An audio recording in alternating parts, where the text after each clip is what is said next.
સુરતના ડિંડોલી વિસ્તારમાં 3 વર્ષના બાળકને ઝાડા ઉલટી થતા 108 એમ્બ્યુલન્સમાં બાળક મોતને ભેટ્યો। સુરતમાં ધીમે ધીમે ગરમીનો પ્રકોપ વધતા જાણે રોગચાળોએ માથું ઉચક્યું હોય તેમ ઝાડા ઉલટીના કેસોમાં પણ વધારો થઈ રહ્યો છે। ખાસ કરીને નાના બાળકોને ઝાડા ઉલટીના બનાવો વધી રહ્યા છે। ત્યારે સુરતના નવાગામ વિસ્તારમાં રહેતા એક શ્રમજીવી પરિવારના 3 વર્ષના બાળકને ઝાડા ઉલટી થયા હતા અને 108 મારફતે સારવાર અર્થે હોસ્પિટલ ખસેડવામાં આવ્યો હતો। ત્યારે રસ્તામાં જ અવસાન થયું હતું। જોકે પરિવારનું કહેવું છે કે અચાનક ઝાડા ઉલટી થતાં મોત થયું છે। હાલ તપાસ શરૂ છે। તમે જોઈ રહ્યા છો Gujarat Samrat news channel. Chief editor Bhavesh पाटिलની સાથે। आपका नाम? देवानंद कुमार। कहाँ पे रहना है आपको? क्या? कहाँ रहने की? और नवा गाँव। क्या घटना हुई थी?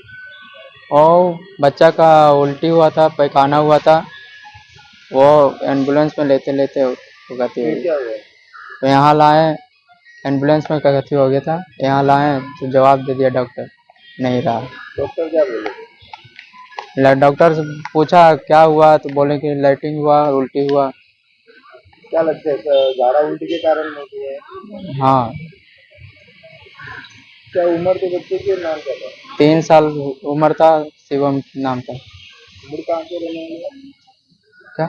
मूल कहाँ के रहने वाले? वो बिहार का, और यहाँ क्या काम करते? और लेबर का काम करते हैं। एक ही बच्चे का? 3 बच्चा है, एक लड़की 2 लड़का था। कोई बड़ा ये बड़ा था? ये बाड़ा नहीं था, बाड़ा एक मांझिल हुआ था।